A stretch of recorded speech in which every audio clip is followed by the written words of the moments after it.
15절에서 23절까지의 말씀은 신약에서 나타나는 가장 긴 기도, 곧 바울 사도의 기도의 내용이기에 우리가 23절까지는 아니지만 15절에서 17절 이 짧은 이 세 절 본문을 통해서 바울의 기도라는 제목으로 그간 4주간 말씀을 드리면서 바울은 모든 형편과 때, 에베소서가 옥중서신인 것처럼 옥중에 있는 환경에서조차도 원망과 불평의 때로 삼지 아니하고 항상 기도의 때로 삼았다.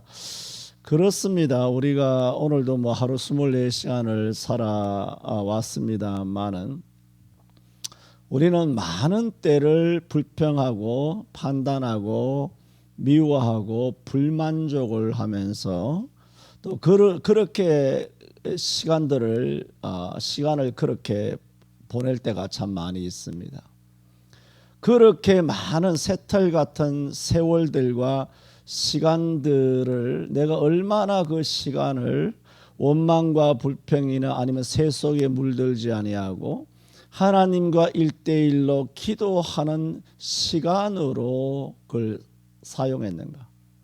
그렇게 생각한다면 우리가 쉬지 말고 기도하라 하신 또 사무엘도 내가 너희를 위하여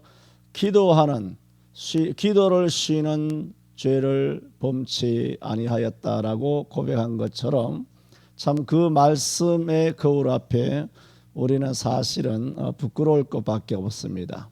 그러나 바울 사도는 그러지 않았다라는 말씀을 그간 드렸고 또 바울의 기도는 항상 간구보다 감사가 앞섰다 그런 말씀을 드렸습니다. 그리고 지난 주일에는 또 두 번째 기도의 특징이라 말씀을 드렸죠. 바울은 에베소 교회가 남달리 큰 은혜, 성부, 성자, 성령의 은혜를 경험했음에도 불구하고 에베소 교회 성도들에게 더 큰 은혜 주시기를 기도하였다. 그래서 지난 주일에 은혜의 특징이 뭐냐? 은혜의 특징은 은혜를 받은 사람은 더 은혜를 사모한다는 것입니다. 은혜를 전혀 받아보지 못한 사람은 은혜를 전혀 놀랍게도 사모하지를 않습니다. 왜? 모르니까. 오히려 역설적이 아니죠. 오히려 정말 은혜가 필요한 사람은 은혜를 받지 못한 사람에게 은혜가 필요하지 않습니까? 근데 이상합니다. 영적인 그 방정식은 하나님께서 지난 주일에도 말씀드렸던 것처럼 달란트의 비유도 마찬가지고 마태복음 13장 씨 뿌리는 자의 비유에서도 마찬가지라고 말씀을 드렸습니다마는 넉넉하고 있는 자에게는 더 많은 것을 주고 없는 자, 은혜를 모르는 자에게는 있는 것까지 뺏어가지고 달란트를 뺏어가지고 5달란트를 가진 자에게 주는 것. 이것은 요즘 말해서 분배 없이 성장 없다 이런 사회주의와 빨갱이의 이런 사상을 가지고 있는 것. 무슨 경제민주주의 이게 전부 다 빨갱이 사상이거든요. 경제에 무슨 민주주의가 있습니까? 그건 말이 안 되는 거거든요. 박근혜도 경제민주주의 그렇게 부르짖은 적이 있습니다만은 이런 기본이 경제에 대한 것이 잘못된 것이 있습니다만은 그러면 똑같이 벌어서 똑같이 공평 분배해야 된다면 우리가 북한처럼 돌아가면 되는 것입니다. 그래서 지금 이 정부가 어떻게든 이제 북한을 닮아가기 위해서 그렇게 노력하고 주민자치회도 통과됐습니까? 주민자치 경찰 또 이번에 또 이재명이가 이제 그렇게 문재인을 이어받았으면 어떻게 한번 해보겠다고 하는데 그게 잘 될는지는 모르겠습니다. 모든 것은 이러나 저러나 하나님의 손에 있는 줄로 믿습니다. 어쨌든 간에 성경은 세속의 논리, 민주주의 논리와도 다르고 또 자본주의 논리와도 다르고 사회주의 공산주의와는 더 말할 나위도 없습니다. 있는 자에게는 더 많은 것을 주고 없는 자, 은혜를 모르는 사람, 그런 사람은 뺏어버린다는 것입니다. 이게 성경 도처에 그렇게 있는 성령의 원리요 방정식이다 말씀을 드렸습니다. 오늘도 오늘 또 끝나는 건 아닙니다. 다음 주일도 또 그 다음 주일도 바울의 기도란 제 23절까지 해야 되잖아요. 이제 석절하고 있는데 석절도 지금 덜 마친 거예요. 바울의 기도. 그러니까 이게 2달이 갈지 석 달이 갈지 저는 잘 모르겠습니다만은 하여튼 시간은 우리 편입니다. 왜? 시간을 지배하시는 이도 하나님이시므로 하나님 시간 주시는 동안 바울의 기도란 제목으로 오늘이 벌써 5번째인데 아마 15번까지 그렇게 남바가 매겨질지는 모르겠습니다만은 오늘도 바울의 기도란 제목으로 말씀을 드리는데 오늘 말씀은 특히 17절을 중심으로 말씀을 드립니다. 뭔 말씀을 드리려고 하냐 하면 이 바울의 기도에서 바울이 하나님을 어떻게 불렀느냐는 거예요. 하나님을 어떻게 호칭했느냐는 겁니다. 그것을 통해서 주시는 비밀이 있고 또 은혜가 있기에 오늘 그 말씀을 함께 나누기를 원합니다. 먼저 드리고 싶은 말씀은 오늘 17절 중심으로 말씀을 드린다고 말씀드렸습니다. 첫째로 바울 사도는 하나님을 영광의 아버지라 그렇게 말했습니다. 17절에 우리 주 예수 그리스도의 하나님 그리고 그 콤마를 했죠. 그 뒤에는 설명이에요. 우리 주 예수 그리스도의 하나님을 어떻게 설명했습니까? 설명을 하고 있는 부분이에요. 영광의 아버지 이렇게 말해요. 우리 주 예수 그리스도의 하나님 보세요. 이 하나님이 누구의 하나님이라는 겁니까? 우리 주 예수 그리스도의 하나님이에요. 일단 오늘 17절만 두고 하는 거예요. 하나님은 예수 그리스도의 하나님이신 것은 더 말할 나위가 없잖아요. 그러나 예수 그리스도로 말미암아 하나님은 우리의 하나님도 되시잖아요. 그러나 일단 17절만 보자는 겁니다. 우리의 하나님이시지만 17절만 봤을 때는 바울 사도가 어떻게 구분하고 있냐면은 하나님이라고 말해서 호칭을 이야기하고 있잖아요. 지금 바울 사도가 오늘 뭐예요? 바울의 기도를 통하여 하나님을 어떻게 불렀느냐, 어떻게 부르고 있지? 그 호칭을 통하여 주시는 하나님의 교훈이 있다. 호칭이라 말했습니다. 그런데 하나님을 호칭할 때는 어떻게 했느냐? 우리 주 예수 그리스도의 하나님이에요. 그러니까 이 하나님은 일단 17절에서 보면 누구 하나님이라는 겁니까? 우리 주 예수 그리스도의 하나님이에요. 그런데 아버지는 뭐예요? 영광의 아버지. 영광의 아버지라고 그랬어요. 누구의 영광의 아버지냐? 우리 주 예수 그리스도의 하나님, 영광의 아버지께서. 이렇게 말했을 때는 예수 그리스도의 아버지시기도 하지만 여기서는 우리의 아버지라는 의미가 깊습니다. 영광의 아버지께서. 그래서 아버지인데 뭐라고 부르고 있냐면 영광의 아버지라 그렇게 부르고 있다는 겁니다. 1장 2절에서는 바울 사도가 하나님을 어떻게 불렀느냐 하면 하나님 우리 아버지와 그렇게 말했습니다. 그런데 오늘 17절에서는 하나님 우리 아버지를 영광의 아버지께서 이렇게 말하고 있습니다. 그런데 성경에는 성부 하나님만 영광의 아버지라 말씀하지 아니하시고 고린도전서 2장 8절에 보면은 예수님도 영광의 주라. 그리고 베드로전서 4장 14절에 보면은 성령 하나님도 영광의 영이라. 삼위 하나님은 삼위일체시니까 동등하시니까 당연히 성부 하나님도 영광의 영, 성자 예수님도 영광의 주, 성령 하나님도 영광의 영. 다 앞에 뭐가 붙냐면은 영광이 들어가죠. 성부 하나님이 영광이신데 성자 예수님의 영광이 아닐 수가 없지 않습니까? 당연히 성령 하나님도 영광이시죠. 그래서 삼위일체는 뭐냐 하면 뭐 여러 가지가 있지만 존재와 능력과 영광이 동등하다는 거예요. 존재, 능력, 영광 그런 면에서 삼위 하나님은 성경에 여러 군데 똑같이 영광의 신이라고 성경은 말씀을 하고 있습니다. 그러면 오늘 본문으로 돌아와서 그러면 왜 아버지가 영광의 아버지신가? 여러분 우리에게도 다 아버지가 계시잖아요. 물론 뭐 돌아가시기도 하셨고 또 어떤 분은 뭐 생존에 계시기도 하시지만 여러분 지금까지 우리가 우리 아버지 생각해 보세요. 뭐 아버지가 어머니를 대표하는 것이죠. 부모를 대표하는 거예요. 우리 아버지를 가만히 생각해 보세요. 우리 아버지가 뭐 아주 능력 있는 아버지다. 날 어릴 때부터 사랑해 주신 아버지다. 혹은 친절하신 아버지다. 참 믿음이 좋으셨던 아버지다. 생활력이 강한 아버지다. 뭐 성질이 무서운 아버지다. 뭐 여러 아버지가 있지 않습니까? 그러나 한번 물어봅시다. 이 땅에 어떠한 아버지라도 자기 아버지가 육신의 아버지가 영광의 아버지다. 그렇게 느껴질까요? 안 느껴집니다. 육신의 아버지가 영광의 아버지로 불리워진다든가 영광의 아버지로 매겨지는 것은 불가능합니다.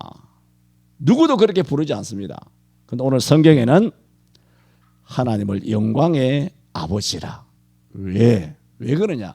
육신의 아버지와는 전혀 다릅니다.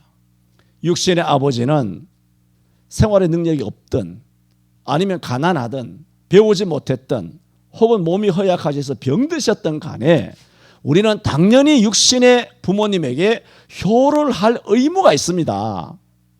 하지만 영광의 아버지는 아니에요. 그러나 하나님은 오늘 바울의 고백처럼 영광의 아버지인 이유는 매우 간단합니다. 왜? 하나님은 절대 지존자이기 때문이에요. 그렇잖아요. 지금 영광의 아버지를 누구를 두고 영광의 아버지라고 그럽니까? 하나님을 두고 이야기하잖아요.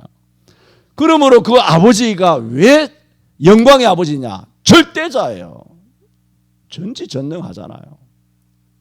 영원토록 존재하시고 유일무이하시고 스스로 자존하고 계시고 그러므로 하나님과 같은 신은 절대로 없기 때문에 하나님만 절대신이기 때문에 하나님은 당연히 영광이 있죠.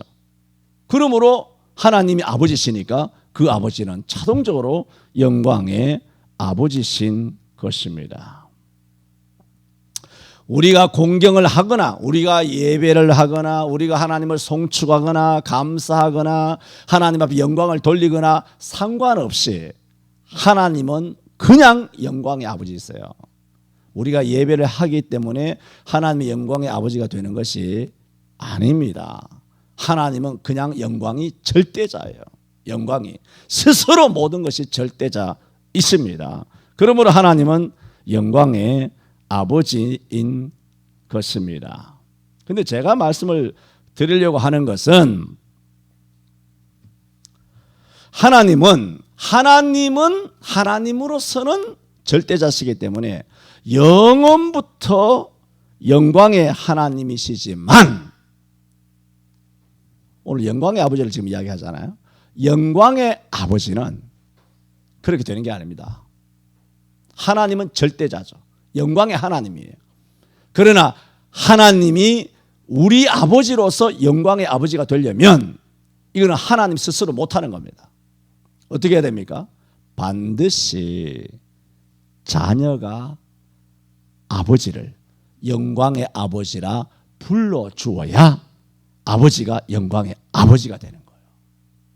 자, 보세요. 오늘 본문에 우리가 에베소서 1장 3절부터 봤죠. 창세전에 그리스도 안에서 우리를 택하셨어요. 그리고 하늘에 속한 모든 신령한 복을 주시기 위하여 하나님께서는 그리스도 안에서 우리를 예정하시고 선택하여 하나님의 아들로 삼으셨어요. 어마한 설명을 다 말씀을 드렸습니다.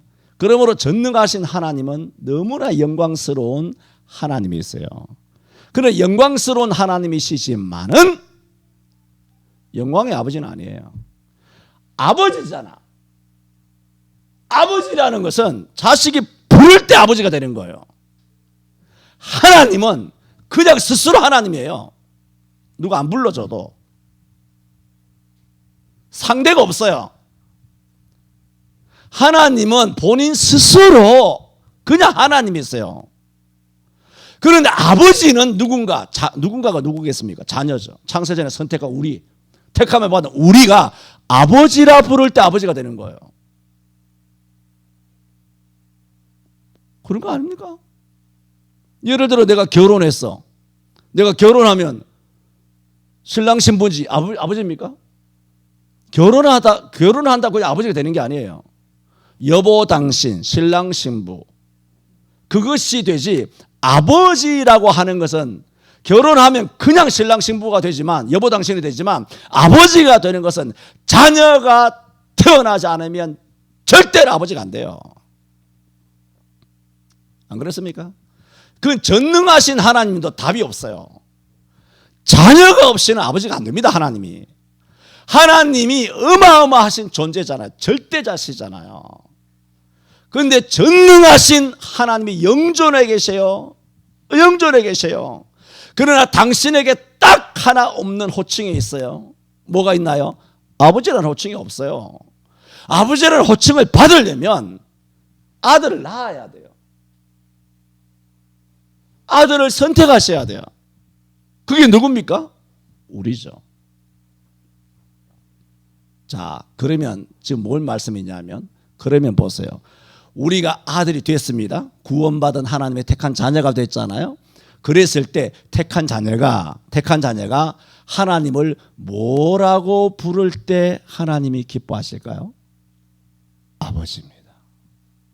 이건 하나님께서는 좀 이상한 표현이지만 꿈에서도 들어본 적이 없는 당신을 부르는 이름이에요. 아버지란 이름은. 들어본 적이 없어요. 하나님은. 물론 뭐 구약에서는 다 구약이라고 말하지만 인간이 없었을 때는 천사들로부터 아버지라 들었겠어요. 천사장이나 무슨 그룹이나 누구를 통하여 아버지라 불림을 받을 수 있습니까? 없습니다. 그러므로 하나님께서 가장 새로운 이름, 우리도 마찬가지잖아요. 육신의 아버지가 회사에나 사장이 될 수도 있고 샐러리가 될 수도 있고 무슨 엔지니어가 될 수도 있고 여러 가지 전문직을 가지고 다닐 수도 있지 않습니까? 여러 가지 직업군이 많이 있지 않습니까? 그런 전문직을 다 가지고 있어서 아이고 뭐 김 과장, 뭐 이 과장, 무슨 뭐 박 사장, 뭐 최대리 이렇게 여러 가지 아니면 뭐 김 교수님, 무슨 총장님, 뭐 송 총장님, 무슨 뭐 의원님 이런 세상적인 지위와 신분을 나타내는 이름은 있지만 그런 어떤 이름도 영광스럽지는 않습니다. 여러분 대통령 이름이 영광스럽습니까? 우리나라 대통령은 100% 감옥에 가잖아요. 죄인은 감옥에 갈까 안 갈까? 한번 도박 한번 해볼까요? 유럽의 도박사들처럼 월드컵 할 때마다 도박사들처럼 도박 한번 해볼까요? 감옥에 들어갈까 안 들어갈까? 아니면 부엉이 바위에서 떨어져서 노무현처럼 떠밀려서 타살당했는지 아니면 무슨 스스로 떨어져서 자살했는지 그래 죽을까 안 죽을까? 그 운명이 어떨까? 알 수 없는 것입니다. 누구도. 그 영광스럽습니까? 여러분 영광이 예를 들어 대통령이 영광스럽다 쳐요. 몇 년 갑니까? 5년 갑니다. 그게 무슨 영광입니까? 거지지. 그게 무슨 영광이에요? 5년짜리가 무슨 영광입니까? 영원하지 않는 영광은 성경에는 썩어진다 그래요. 옛거라 그래요. 다 낡아지는 것이라 그래요. 그건 아니죠. 아침 안개 같은 거예요. 그러므로 참된 영광이라는 것은 뭐냐?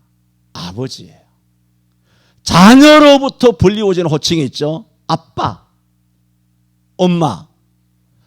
이 호칭만큼 부모된 자, 내가 아무리 CEO라 할지라도, 내가 아무리 권력이 있고 돈이 많은 부자라 할지라도, 내가 아무리 지식이 많다 할지라도 자녀로부터 아빠, 이 한마디 듣는 것과는 비교가 되지 않습니다. 전능하신 하나님에게 딱 하나 핸디캡이 있었다. 이 표현은 인간적인 표현입니다. 딱 하나 핸디캡이 뭐냐? 스스로는 영광이 절대적으로 자존하세요. 그럼 무슨 영광이 없으신가? 자녀가 생기기 전에는 자녀로부터 불리워지는 아버지, 아빠, 아버지요, 이런 주여 하는 이 영광은 들을 길이 없는 겁니다. 아버지에게 최고의 영광이 뭐냐? 자녀로부터 아버지, 그게 뭐예요? 기도죠. 주여 하는 거죠. 아버지라고 부르는 겁니다. 이거 할 때 하나님께서 가장 기쁨이 넘치는 거예요.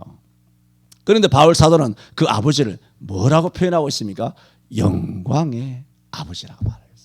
우리 아버지는 너무 영광스럽다, 너무 자랑스럽다는 거예요.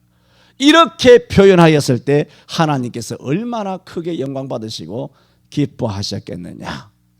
바울의 기도는 누구에게 기도하였느냐? 우리 주 예수 그리스도의 하나님, 우리의 영광의 아버지께 기도하였어요. 그래서 예수님께서도 우리에게 말씀하셨죠. 하늘에 계신 우리 아버지여. 제가 주기도문 전에도 강론하고 했습니다마는, 주기도문은 그냥 중연불하듯이 그 외워 내려가는 것이 아니라 하늘에 계신 우리 아버지, 제일 핵심이 우리 아버지예요. 우리 아버지가 가슴에 와닿지 않으면 그 뒤로는 기도 진도 나갈 필요가 없어요. 왜? 모든 것을 들어주시는 것은 우리 아버지예요. 이웃집 아저씨가 들어주지 않아요. 우리 아버지니까 기도를 들어주시는 거예요. 이것이 돼야 내 아버지, 하늘에 계신 우리 아버지요. 이것이 정말 진솔하게 하나님 정말 심금을 울리는, 그리고 나도 정말 감동이 되는 그런 순간이 될 때 사실은 그때부터 기도가 시작되어야 정당합니다. 어쨌든 바울 사도는 하나님을 영광의 아버지라 불렀습니다. 다음 두 번째로, 그렇다면 영광의 아버지를 어떻게 대해야 하는가? 여러분, 우리 아버지가 영광의 아버지라면 얼마나 자랑스럽겠습니까? 그러므로 우리가 입으로 교회에서 찬송하며 영광의 아버지, 거룩의 아버지, 무슨 송축을 받으시기 합당하신 아버지, 모든 영광을 주님께 돌립니다, 이런 찬송도 많이 하고 기도도 많이 하고 또 설교도 많이 하고 이런 종교적인 성경적인 언어들을 우리가 많이 쓰잖아요. 우리 기독교인들이 하나님 앞에 모든 영광 하나님께 돌립니다. 얼마나 우리가 입만 열면 입에 붙어가지고 습관적으로, 아니면 또 믿음을 가지고 믿음으로 할 때도 많죠. 그러니까 하나님께 영광을 돌립니까? 그러므로 교회 안에서 이렇게 하나님을 영광의 아버지, 영광의 하나님이라고 불렀다면 우리 아버지가 영광스러운 거야. 그럼 나가서 어떻게 해야 될까요? 하나님을 자랑해야죠. 그런데 교회에서는 입만 열면 영광의 아버지, 모든 영광 주께 올립니다, 영광 이렇게 온 찬양대들이 뭐 수백 명이 떼를 지어가지고 온갖 관현악단과 함께 무슨 뭐 전자 오르겐을 통하여 그렇게 큰 예배당이 떠나갈 정도로 찬송하면서도 교회 바깥에 딱 나가서는, 옛날에는 그랬거든요, 이 성경 끼고 다니는 것을 부끄러워하는 거예요. 성경 끼고 다니는 거죠. 그러면 좀 전에 30초 전에 1분 전에 예배당 안에서 하나님 영광 받으시라고 찬송하고 뭐 하나님께 영광하면서 아멘하며 기도하였던 그 모든 것이 뭡니까?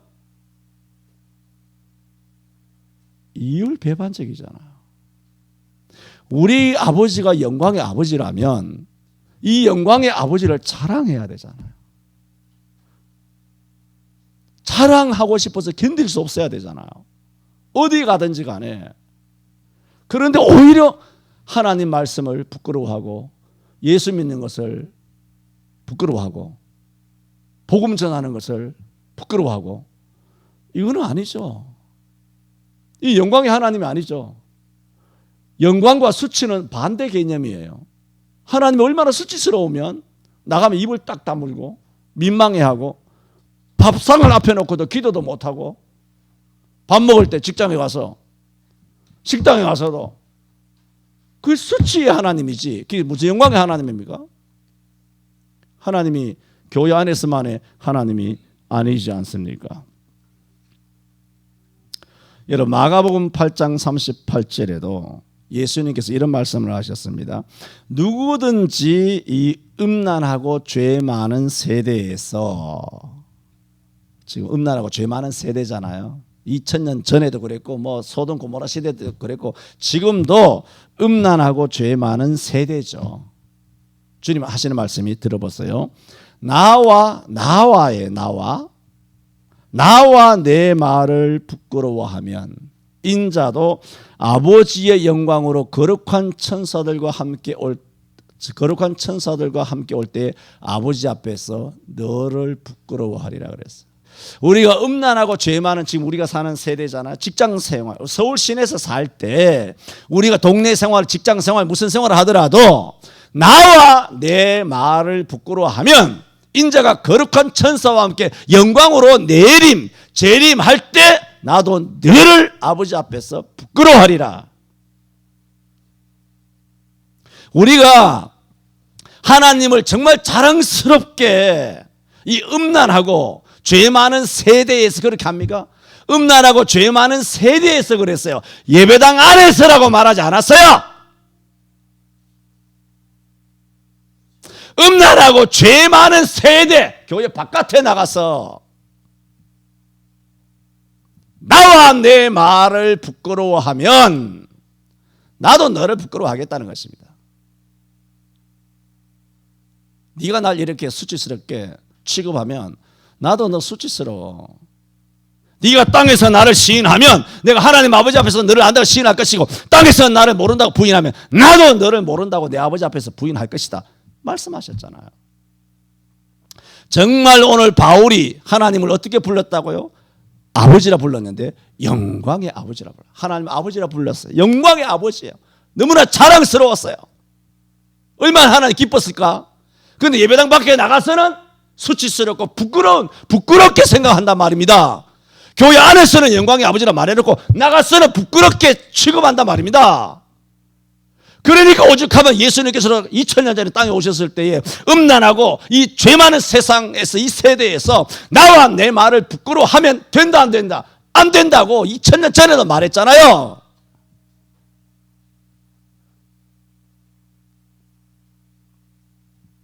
이런 말씀은 많습니다. 로마서 1장 16절에도 내가 복음을 부끄러워하지 아니하노니, 디모데후서 1장 8절에도 내가 우리 주의 증거와 또 주를 위하여 갇힌 자 된 나를 부끄러워 말고 그렇게 말했어요. 디모데후서 1장 15절에도 디모데에게 이를 인하여 내가 또 이 고난을 받되 부끄러워하지 아니하면 나의 의리한 자를 내가 알고 또한 나의 의탁한 것을 그날까지 저가 능히 지키실 줄을 내가 알미라고 말했습니다. 디모데후서 1장 16절에도 오네시보로를 칭찬하며 그 집에 하나님 긍휼을 베푸시기를 원하면서 그 오네시보로가 나를 자주 유쾌케 하고 내가 사슬에 매인 것을 저가 부끄러워하지 않았다는 겁니다. 그냥 단적으로 말합시다. 물론 아닌 분들도 많지만 하자면 영적으로 말하면 똑같아요. 영적으로 모든 그리스도인들이, 성경에 있는 모든 그리스도인들이 감옥에 옥살이 하지 않은 사람이 어디 있습니까? 아이고 뭐 아브라함은 옥살이 안 했는데 그런 얘기하면 되는가? 바로에게 붙잡혔잖아요. 아비멜렉이도 한 붙잡혔잖아요. 그 마누라를 뭐 누이라고 했다고. 그거 뭐 다 붙잡힌 거지. 그게 뭐겠어요? 도대체 믿는 사람들이 옥살이를 안 한 성경의 인물들이 어디 있습니까? 바울은 특히 옥살이를 했죠.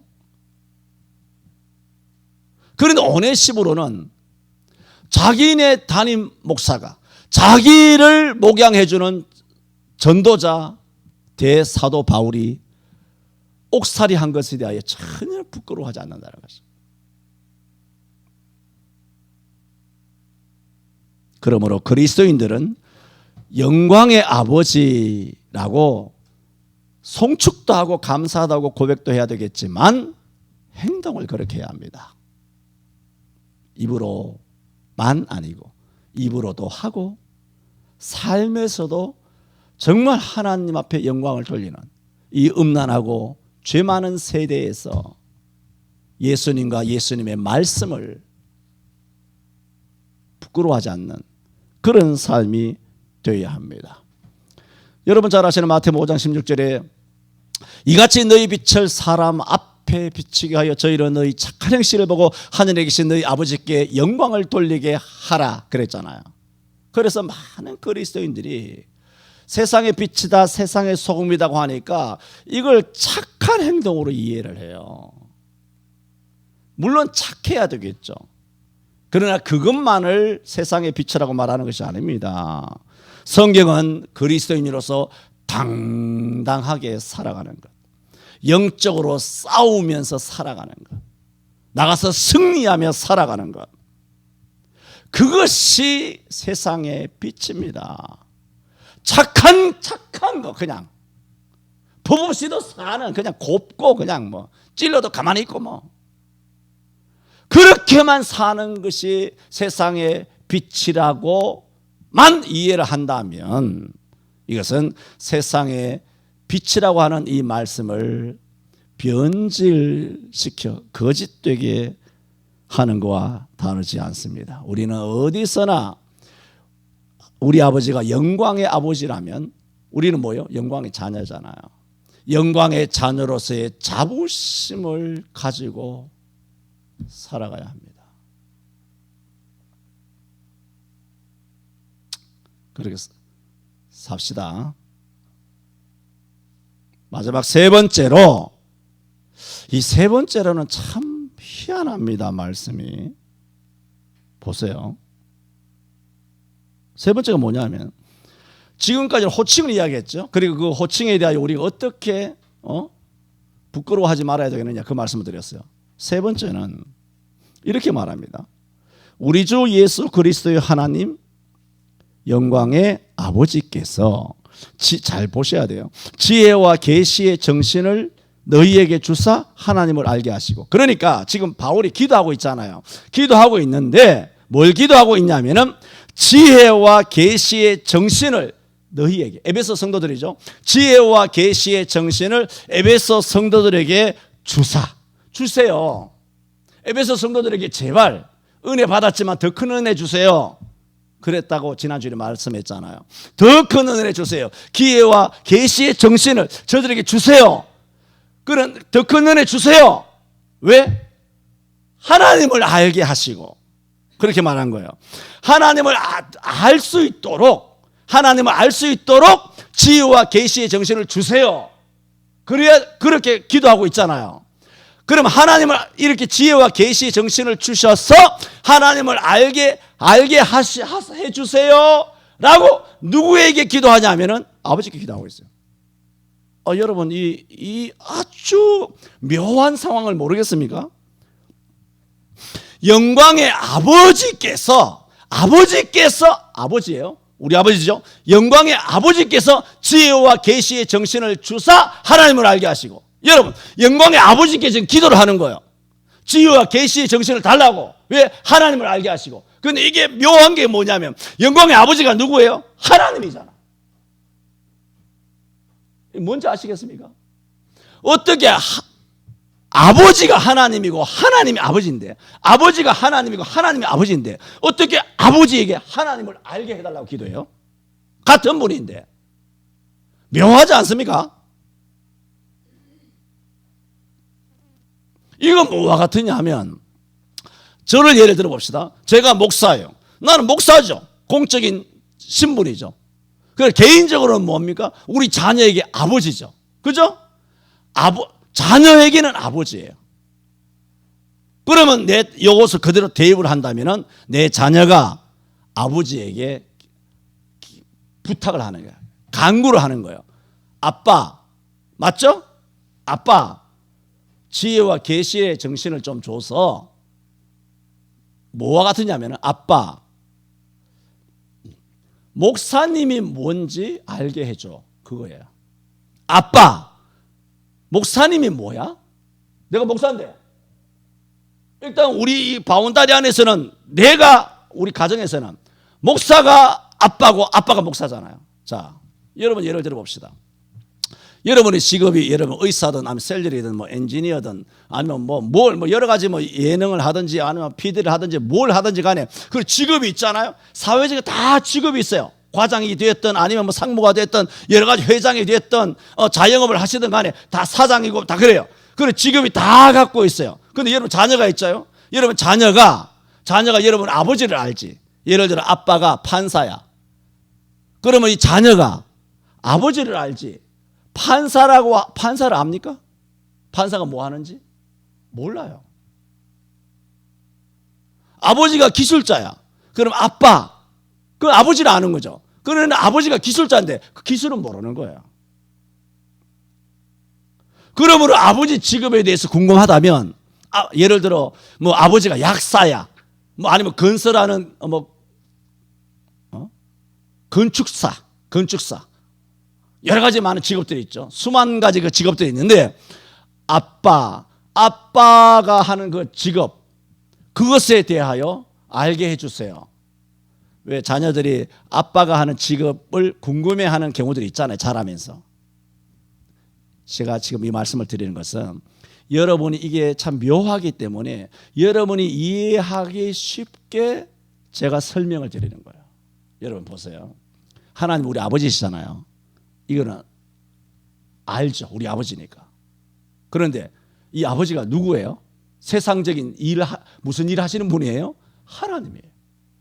그냥 일단 대기업의 CEO와 나라의 무슨 대통령이 아니에요. 온 우주 만물을 창조하신 전지전능하시고 만왕의 왕 만주의 주 뭐 어마어마하신 분이죠. 유일 절대자시죠. 그분이 아버지야. 아버지는 알아. 아버지는 알기 쉬워요. 아빠 그러면 끝나요. 그러나 이 아버지가 하나님인 거야. 하나님이 우리 아버지잖아요. 그건 쉬워요. 우리 아버지가 아버지라서 아버지라 부르는 것은 쉬운데 우리 아버지가 하나님인데 그러면 우리 아버지가 하나님이라고 해서 하나님을 우리가 아냐고요. 불가능합니다. 알 수가 없어요.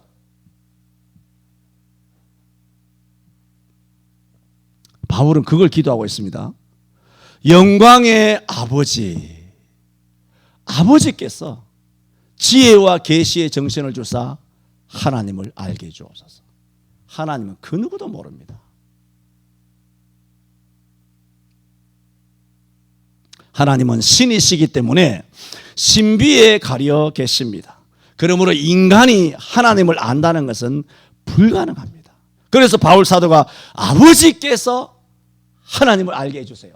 참 묘한 기도지만은 이렇게 기도한 것은 하나님의 존재, 하나님이라고 하는 존재의 비밀에 가까이 나아가는 것, 하나님이라고 하는 존재의 그 비밀을 알아가는 길은 아버지를 통해서만 된다는 겁니다.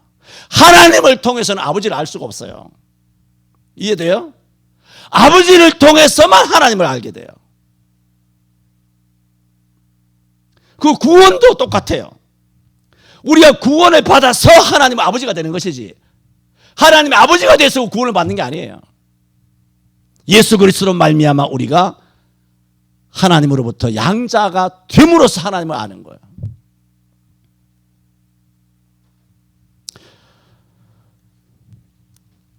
아버지와 하나님은 같은 분이신데 무슨 말인가 싶겠습니다마는 우리 하나님이 나의 아버지가 되어 주셨어도 인간인 우리는 신이신 하나님을 알 수 없으나 아버지인 하나님은 알 수 있다는 말입니다. 그러므로 죄인인 인간으로서는 하나님께 가까이 나아가거나 하나님을 알 수 없지만 자녀된 아들로서는 아버지께 나아갈 수 있다는 겁니다. 논리가 어렵죠. 죄인으로서는 하나님께 못 나갑니다. 그러나 아들로서는 아버지께 나갈 수 있다는 겁니다. 그러므로 우리가 일단 아버지께 나가야 돼요. 아버지께 나가면 죄인이지만 아버지께서 하나님이시니까 우리 아버지 하나님이 어떤 분이신지 알게 해 주옵소서. 그렇게 된다는 것입니다. 오늘 이 17절은 쉬운 말씀은 아닙니다. 저는 오늘 이 말씀을 통해 세 가지로 말씀드렸습니다. 바울 사도는 하나님을 뭐라고 불렀는가? 누구에게 기도를 했는가? 영광의 아버지라. 하나님을 영광의 아버지라 호칭하였습니다. 정말 우리 하나님이 영광의 아버지라고 믿는다라면 우리는 이 하나님을 자랑스럽게 생각해야지. 결코 세상에 나가서 부끄럽게 그렇게 살아서는 안 된다는 겁니다. 부끄럽게 사는 게 뭘까요? 예수 믿는 것을 감추는 것만이 부끄러운 거 아닙니다.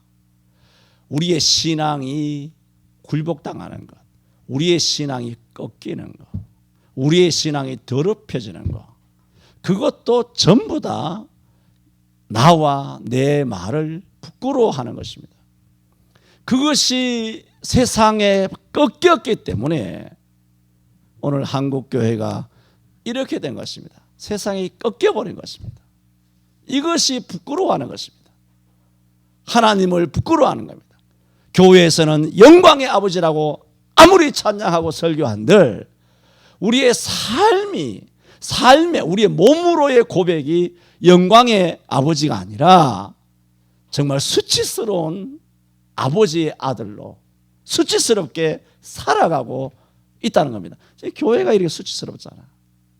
옛날 교회는 얼마나 영광스러운지 모릅니다. 그런데 지금은 교회가 너무 수치스러운 그런 교회가 되어버렸다는 것입니다. 또 바울 사도가 마지막으로 하나님을 알게 해달라고 누구에게 기도했느냐?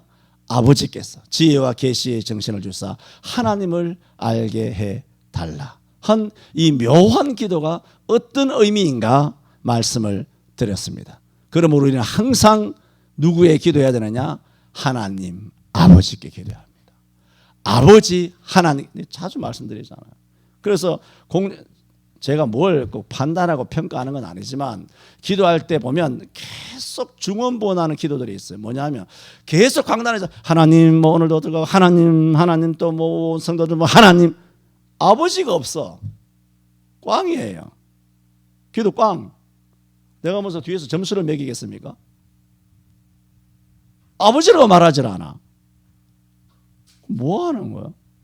하나님께 부르짖으면 하나님께 기도 들어줄 것 같습니까? 하나님을 알 수 있어요 우리가? 죽었다 깨어나도 몰라요. 천국까지 안 된 이상은. 하나님 아버지를 안 그러고 계속 하나님. 기도 마실 때까지 계속 하나님 그래요.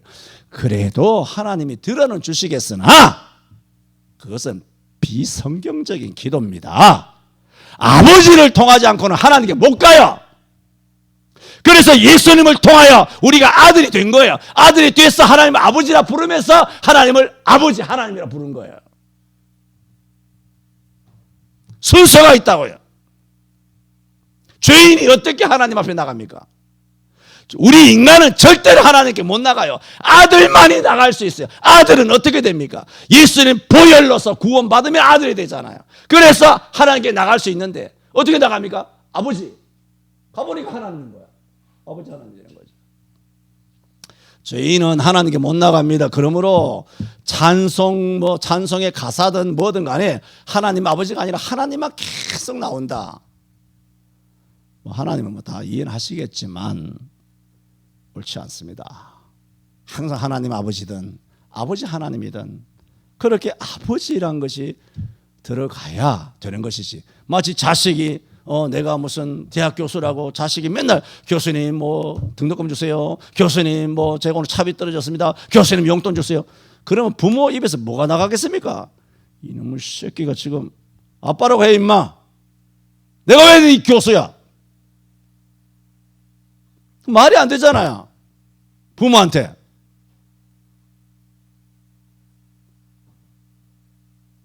오늘 5번째. 바울의 기도에 대해서 말씀을 드렸습니다. 기도합니다. 주님, 저희들도 바울의 기도를 깊이 묵상하며 하나하나 우리의 기도가 성경적으로 교정되고 또 성경적인 기도를 드릴 수 있는 우리 성천교회 모든 성도들 되게 해 주옵시서.